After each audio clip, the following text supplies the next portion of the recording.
Reserve seat पे party की दूसरी पार्टी को ज्वाइन करने से, हमारे कैंडिडेट्स से मुतालिक और हमारे पार्लियामेंट्री पार्टीज़ रिलेटेड आज हमारा आपके सामने सिर्फ 1 पॉइंट इशू है, और वो है खान साहब के साथ मुलाकात, उसकी सिक्योरिटी, इसके जान को ख़तरा और अडियाला जेल की सूरत हाल पे।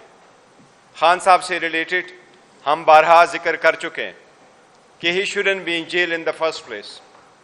पॉलिटिकल विक्टिमाइजेशन में रखा गया है। 200 से ज़्यादा केसेस बनाए गए थे, जिसमें से 3 केसेस 5 दिनों में 3 सज़ाएँ दिलाई गई है। वो पूरे दुनिया के सामने कि गैर आईनी गैर कानूनी तरीके से ट्रायल कंक्लूड करके जो सज़ाएँ मैक्सिमम थी वो सज़ाएँ दिलवाई गई थी, वो सब दुनिया ने देखा है। उस सब के बावजूद हम कानूनी रास्ता अपनाते हुए अदालतों में आए, अदालतों पे एहतराम और इत्मीनान करते हुए ये उम्मीद किए बैठे हैं कि at the end of the day इंशाअल्लाह ताला हमें अदालतों से इन सारे केसेस में रिलीफ मिलेगा। लेकिन पहली सज़ा के भी जब सज़ा हुई थी और अडियाला जेल में ही रखना था, तो खान साहब को डाइवर्ट करके अटक जेल में रखा गया था।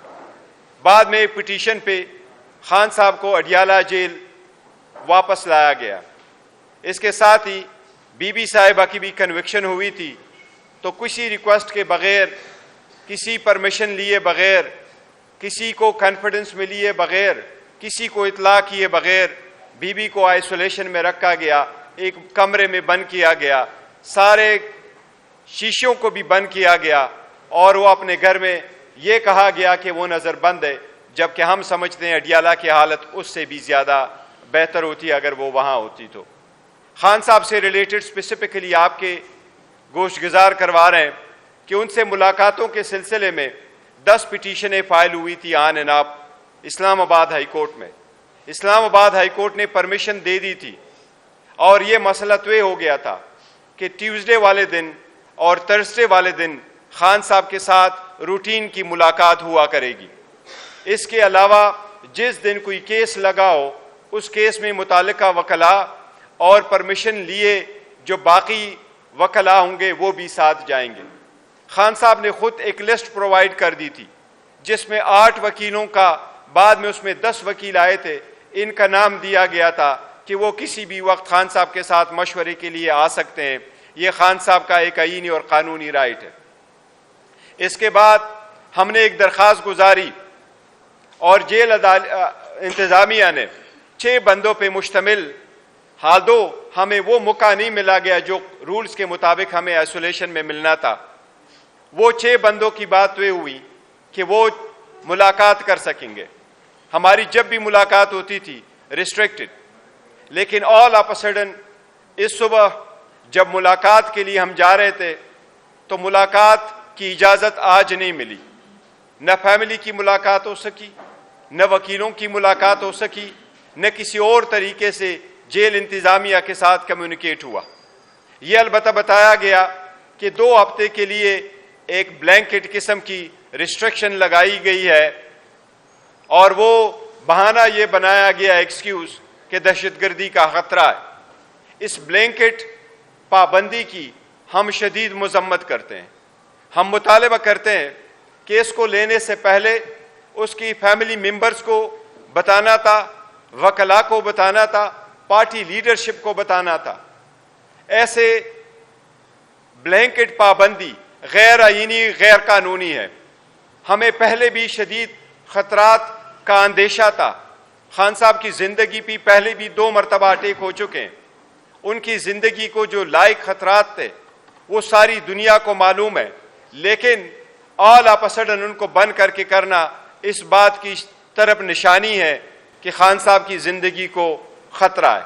और खतरा उन लोगों से पहले वो महसूस करते रहे जिनके हाथों में उनकी कस्टडी है। इसलिए इसके फुल फ्लेज इन्वेस्टिगेशन होने चाहिए और हम मुतालबा करते हैं कि कल तक हमारी एक्सेस बाय ऑल मीन्स बनाया जाए ताकि हम खान साहब के साथ मुलाकात कर सके। खान साहब ऑर्डिनरी प्रिजनर नहीं है, इसलिए एक ब्लैंकेट पाबंदी लगाना जेल में कि कोई भी नहीं मिल सकता, कोई मुलाकाती नहीं आ सकता, खान साहब की सिचुएशन हर सूरत उससे मुस्तस्ना होनी चाहिए। हमें बताया जाए उनकी सेहत के बारे में, हमें बताया जाए उसकी सिक्योरिटी के बारे में, और हमें बताया जाए कि ये समरी कहां से मूव हुई है, किसने ये ऑर्डर पास किए हैं, और खान साहब को ये किस मुज़म्मरात के नीचे उन पे ये पाबंदी लगाई गई है।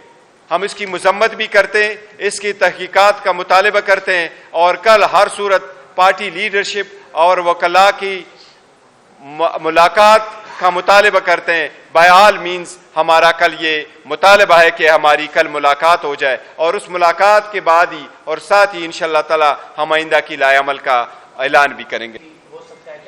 देखो, ये सेनेट के इलेक्शन के लिए हमने एक दरख्वास्त गुजारी थी हाई कोर्ट में, और हमने वहाँ दरख्वास्त यही की थी, रिक्वेस्ट यही की थी कि जिस तरीके से पहले हमें इजाज़त दी गई थी तो इसी तरह से ये इजाज़त मिले। पर हम समझते हैं ये इज़ मोर देन दैट, ये बड़ा सीरियस इशू है, हम इसको लाइटली नहीं ले रहे।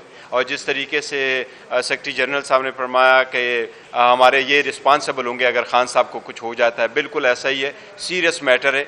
कभी भी आप खान साहब के पास ब्लैंकेट पाबंदी ऐसे नहीं लगा सकते, ये पाबंदी पहले नहीं थी। ये मौजूदा जो फार्म 47 की हुकूमत बनी है, इन्होंने फर्स्ट टाइम इस किस्म की ली, जो हम शदीद मजम्मत करते हैं और तहकीकात का मुतालबा करते हैं कि बताया जाए ऐसे सरकमस्टांसेस में आपने कैसे रखा, क्योंकि न फैमिली की मुलाकात हुई है न वकीलों की मुलाकात हुई है, जबकि आप खुद ट्रायल कोर्ट जो ट्रायल है वो आप जेल में चलवा रहे हैं।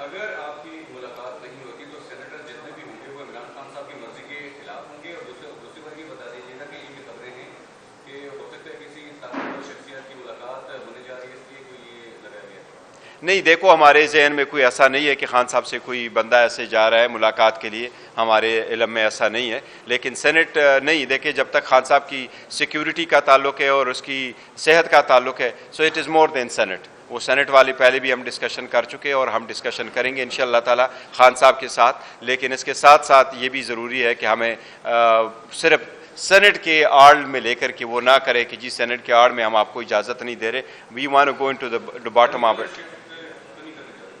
देखो, हमारे पास कोई इतला नहीं है, इसलिए हम समझते हैं कि बताया जाए और फिर फोर बताया जाए कि ऐसा क्यों किया गया, या ऑल ऑफ सडन क्यों ऐसा इकदाम किया गया। ये बताइए, तो एक नोटिफिकेशन हुआ था और उसमें लिखा गया था कि जो बंदा खान से मुलाकात करेगा तो बैरिस्टर उमैर नियाज़ी से परमिशन। देखिए, वो परमिशन नहीं, देखे, वो हमारे उन्होंने शायद अपना एक सूफी बनाया होगा ताकि सारे अलग अलग करते आते हुए एक रूट के थ्रू आ जाए। This is may be all together different, और हम जाते हैं कोऑर्डिनेशन हो जाए।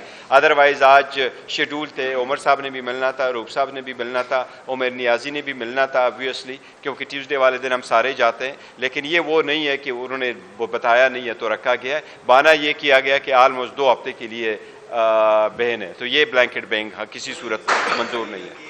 सवाल मेरा था कि आप खुद चूंकि बैरिस्टर है, वकला टीम भी है पाकिस्तान के साथ के, और खान साहब जाहिर बात है है नहीं, चेयरमैन है पार्टी के, तो वजूहात क्या है कि अभी तक उनको रिहा नहीं किया गया, अभी तक उनकी जमानत नहीं करवाई गई? क्या ये वकला टीम की नाकामी है या वजूहात? देखिए, वो हमने बारहा उसमें कहा है, कल भी कहा है कि जिस तेजी से हमारे केसेस चल रहे, इसलिए हाई कोर्ट और सुप्रीम कोर्ट हमारे केस उसी तेजी के साथ लगाए। हम क्या कर सकते हैं, हम गोरिल्ला फोर्स तो नहीं रखते, नहीं कोई ये चाहते हैं कि जी उनको वहाँ से उठा करके ले जाएं। आईन और कानून का रास्ता अपनाते हैं, आईन कानून का रास्ता यही अपनाते हैं, अदलिया पे एतमाद करते हैं, अदलिया पे का एहतराम करते हैं, उनके पास जाते हैं। और अदलिया से ही हमारी दरख्वास्त है कि जब टेक्निकल इश्यूज आ जाते हैं, जी बे मेंटेनेबल है नहीं मेंटेनेबल, आप काइंडली इसका इतनी ही फैसला करें। इस जज साहब ने तो फ़कत 2 दिनों में ट्रायल कंप्लीट किया, 14 घंटे हेयरिंग करके, 5-10 मिनट के ब्रेक करके, आप लोगों ने देखा है 10-10 मिनट की ब्रेक करके 14 मिनट की हेयरिंग 2 दिन में सारी ट्रायल कंप्लीट की है। दुनिया में कभी कोई ट्रायल 2 घंटे में कंप्लीट नहीं, 2 दिन में, सिवाय इनके जो खान साहब की ट्रायल कंप्लीट हुई है। अब अदलिया से हम दरख्वास्त कर रहे हैं कि आप उसको करें, तो हम अदलिया में उम्मीद है इंशाअल्लाह ताला हो जाएगा। यहाँ पे टिक्का खान साहब माजरत एक चीज जो इसकी कंटिन्यूएशन में जो बैरिस्टर गौर साहब ने बात की है, वजीर आजम इमरान खान साहब को उस केस में अंदर रखा हुआ है जिस केस पे जो तोशाखाना का केस है, जो उनकी अपनी मलकियत थी, उन्होंने बेची। यहाँ पे 2 आपका एक शख्स जिसका नाम है आसिफ जरदारी, वो सदर हाउस में बैठा है गैर आईनी तौर पे, और दूसरा है नवाज शरीफ, और ये दोनों, और वो नेशनल असेंबली का मेंबर है।